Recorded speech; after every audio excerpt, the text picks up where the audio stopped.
मला वाटतं की आता समाजानेच पुढाकार घ्यायला हवा या लग्नाच्या गोष्टींमध्ये आणि काही वाईट रूढी परंपरा तर सोडूनच दिल्या पाहिजेत.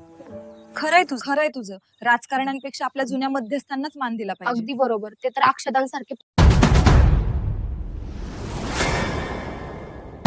मित्रांनो, लग्नाच्या गोष्टीवर चर्चा करत असताना एखादी गोष्ट जर फुकटात मिळत असेल तर तिची आजमावून किंवा फुकटात दगड मारायला काहीही हरकत नसते. मात्र हे सगळं करत असताना बरेच जण काय करतात की आमचा नंबर कुठून तरी गुगलवरून शोधतात आणि आम्हाला लगेच फोन लावतात की तुमच्याकडे 10वी-12वी झालेल्या मुली आहेत का, गरीब घरच्या मुली आहेत का, अनाथ आश्रमातील मुली आहेत का. कृपया अशा गोष्टीसाठी कुणीही आम्हाला फोन करू नये, कारण आम्ही कुणाची लग्न जुळवत नाही आणि कुणालाही बायोडाटा परस्पर किंवा मुलींचे फोटो सुद्धा आम्ही कुणाला शेअर करत नाही किंवा कुठल्याच गोष्टीसाठी कुणाला पैशाची सुद्धा मागणी करत नाही.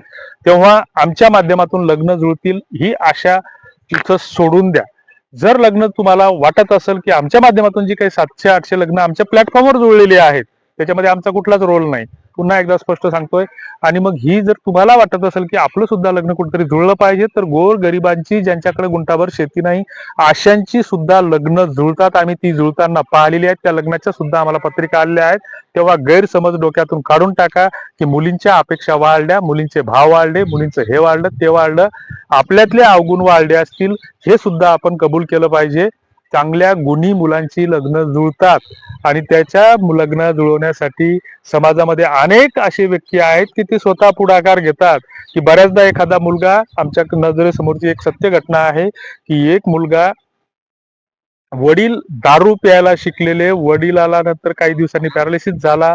त्याच्यानंतर आई कुठेतरी माहेरात राहते, घरी अजिबात शेती नाही. मुलगा घरून निघून गेला, हॉटेलवर कामाला राहिला आणि हॉटेलवर कामाला राहिल्याच्या नंतर त्या हॉटेल मालकाच्या लक्षात आलं की हा मुलगा गरीब आहे, चांगला आहे, काम करणार आहे, प्रामाणिक आहे, इमानदार आहे आणि त्याला वाटत होतं की कुठेतरी याचं लग्न जुळलं पाहिजे. त्याच्याच कामावरचा दुसरा जो गडी होता तर त्याची मुलगी त्याच्या लक्षात आली आणि त्या हॉटेल मालकानं स्वतःच्या खर्चानं दोघांचं लग्न लावून दिलं. अशा अनेक तुमच्या आमच्या समोर समाजामध्ये चांगल्या गोष्टी घडत असतात.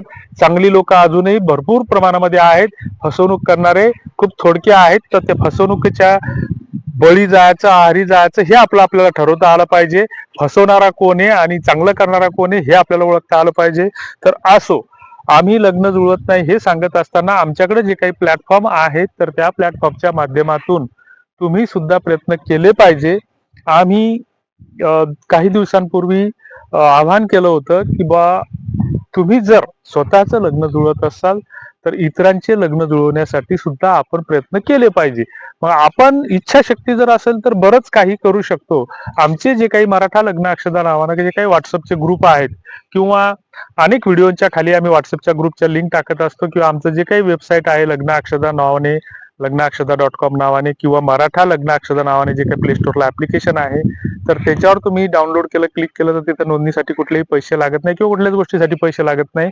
आणि मग त्या ठिकाणी सुद्धा तुम्हाला बऱ्याचदा एखाद्या बायोडाटावर क्लिक केलं की त्या ठिकाणी तुम्हाला व्हॉट्सअपची ग्रुपची लिंक मिळते, जाहिरात मिळते. आमचं जे काही ब्लॉगर पेज आहेत तर ब्लॉगरवर सुद्धा, फेसबुकवर सुद्धा बऱ्याचदा आमच्या व्हॉट्सअपच्या लिंक ह्या शेअर होत असतात. व्हिडिओच्या माध्यमातून सुद्धा आम्ही त्या शेअर करत असतो. या व्हिडिओच्या खाली पण कदाचित तुम्हाला सापडू शकते डिस्क्रिप्शन बॉक्समध्ये. तर हे क्लिक केल्याच्या नंतर आम्ही एक आवाहन केलं होतं की तुम्ही जर समजा लग्नासाठी जर आमचा ग्रुप जॉईन करू इच्छित असाल, कारण काही आमचे व्हेरीफाईड ग्रुप आहेत तर त्याच्यामध्ये आम्ही काही लिंक टाकली होती आणि सातत्यानं आम्ही व्हॉट्सअप ग्रुपवर त्या लिंक टाकत असतो की त्याच्यामध्ये फक्त तुम्हाला 3 प्रश्न विचारलेले असतात आम्ही की तुमचा जिल्हा कोणता. तर जिल्हा याच्यासाठी की तुमचा कोल्हापूर असेल, वाशिम असेल, बुलढाणा असेल, जो काय असेल तो तुमच्या जिल्ह्याचं नाव तुम्ही टाकलं पाहिजे. ते याच्यासाठी की जर तुम्ही सातारा जिल्ह्यातले असाल तर तुम्हाला पुणे विभागामध्ये जॉईन केलं जातं.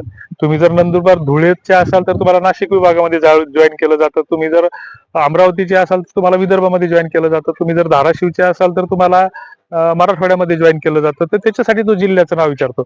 आणि ग्रुप जॉईन केल्याच्या नंतर जर आम्ही तुम्हाला ऍडमिन बनवलं तर तुम्ही किती लोक त्या ग्रुपमध्ये तुमचे नातेवाईक ऍड करसाल त्याच्यात फक्त तुम्हाला खाली आकडा टाकायचा की 0, 2, 5, 10, 20, 100 जे काय असेल ते.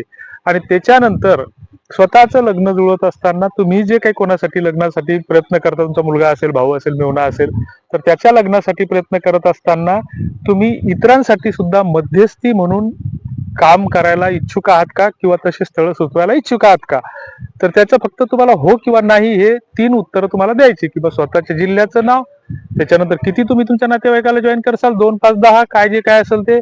त्याच्यानंतर तुम्ही इतरांसाठी मदत करायला तयार आहात का, हो किंवा नाही. नाही जरी म्हटलं, हो जर म्हटलं, तर आपण आपलं लग्न जुळवत असताना आपण ज्या तालुक्यात राहतो किंवा आपण ज्या ठिकाणी राहतो तर त्या ठिकाणी आपले 5, 50, 100, 200, 500 मित्र असतातच, ते वेगवेगळ्या जातीचे असतात.